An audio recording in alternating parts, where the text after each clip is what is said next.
Bolians!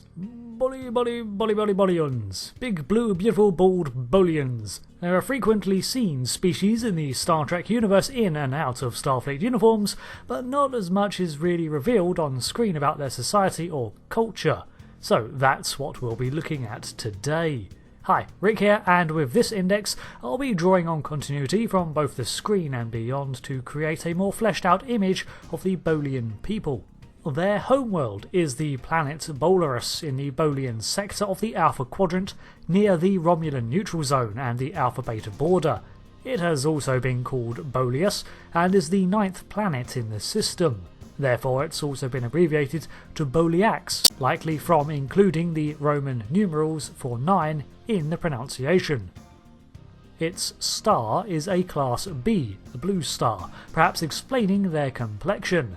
The planet itself is a mostly water M-class world similar to Earth with 3 greater continents and many smaller islands. The atmosphere is frequently racked by storms and the lashing waves have caused erosion on several land masses, making cliffs a common sight, as well as regular tourist destinations on calmer days. Its gravitational pull is slightly greater than Earth's at 1.1 g and it has 4 moons. The storms would likely prevent too many aerial establishments, so the Bolians have numerous underwater cities encased in domes, as well as those on land.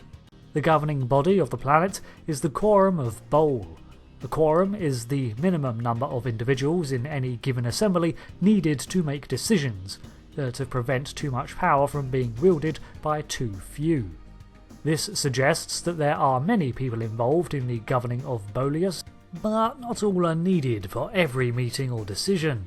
Bolius is a Federation member planet as of the 24th century, with several million non-Bolian Federation citizens living on the planet and frequent visits and involvement in Federation affairs. However, not every Bolian colony is part of the United Federation of Planets, in much the same way as not every human colony world has to be a Federation one. Therefore, there are many Bolians who, while amiable towards the Federation, are not citizens. Its science institutions included the Bolian Academy of Applied Sciences and the Bolian Interstellar Research Institute. The planet had several other points of interest and importance to the Federation, but the most well-known location is the Bank of Bolius. This service seems to be a Federation-affiliated financial institution, but although money is not present in the everyday UFP citizen's life, the bank is therefore likely responsible for the exchange and management of Federation funds, probably dealing with many other powers and acting as an exchange. As such, it has substantial financial sway within the Alpha Quadrant. Early in their history, they managed to place colonies on 2 of their moons and were working on breaking the warp barrier when 2 warring species, the Iren and Uzar, made contact as their battles spilled into the Bolian system. This caused a brief schism in the Bolians as their planet was divided on whether or not to aid one side or remain neutral, but in 2127 they managed to attain Warp 1 and travelled beyond their system under their own power. The Bolians had met the Ferengi long before the other Federation species too, prior to the launch of the NX-01 in 2151. There's some discrepancy in the 23rd century as to how the Iren and Uzal conflicts ended, but it's explained that it was due to Federation involvement, earning the organisation the respect of the Bolian people and beginning their long-time partnership. By 2256 the Bolians were officers within Starfleet, although it should be noted that this on its own is not evidence of member status, merely a heightened involvement. By the end of the Dominion War, the Bolian Minzaif had ascended to Federation presidency following the term of Jaresh Inyo. Also, during the heights of the Dominion War, much Bolian territory was lost to the Dominion and seemed to be a major battleground for the galactic east side of the Federation's space. When the Romulans entered the war, they did a pretty good job regaining substantial portions of the Bolian systems. In terms of biology, Bolians are one of the many humanoid species of Star Trek, However, they are rather incompatible with a lot of them. Their blue skin ranges from greenish-hued to deeper shades, and they often have mottled lines around their cranium. Some have been seen to have hair, although this seems to be a female-only trait, and even then, many are just naturally bald. The most distinctive facial feature is the cranial ridge of cartilage that runs from the top of their head down their face, neck and chest, and down the back too. Their ears, too, have large cartilaginous lobes. Internally, their blood is blue, similar to that of Andorians, suggesting a similar build-up of cobalt in their body chemistry. Their heart is offset to the right side of the body, and it should be noted that blood transfusions from many other species can be fatal to a Bolian, Vulcan blood in particular. Human-Bolian relations were also rather awkward, as the intimate actions would result in the human suffering a range of symptoms, such as fatigue, fever, and inflammation. Of the joints, not the... but probably that too. Some have suggested that this may be due to the corrosive nature of Bolian bodily fluids. Not like xenomorph blood, but enough to be an irritant. The Bolian digestive system was also very robust, with them easily being able to process similar foods to humans, but even those in further states of decay.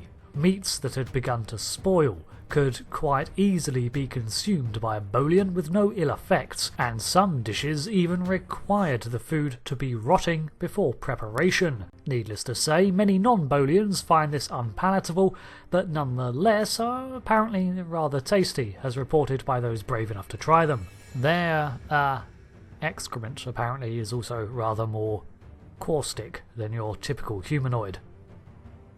Their society is known for being quite communicative and even boisterous at times.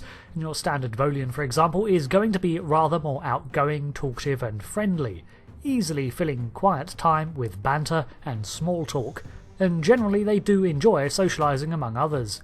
This leads them to gravitate towards jobs that require face-to-face interactions, such as those in the service industries, as well as educational and diplomatic roles. A common Bolian greeting was a handshake, but with the palm down and fingers curled instead of the human tradition of vertical clasping. They tended to gravitate towards brightly coloured clothes and trinkets, matching their open and hospitable demeanours. Bolian marriage could often be polygamous, similar perhaps to the Denobulans, with several co-wives and co-husbands in a family structure. Between affectionate Bolians, pressing foreheads and feeling the pulse on the neck was akin to a lover's embrace.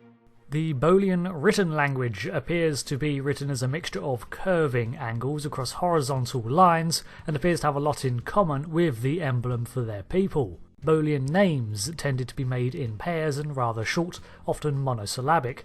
Male names included Mott, Chell, Rix, with slightly longer Vadosia and Brathor.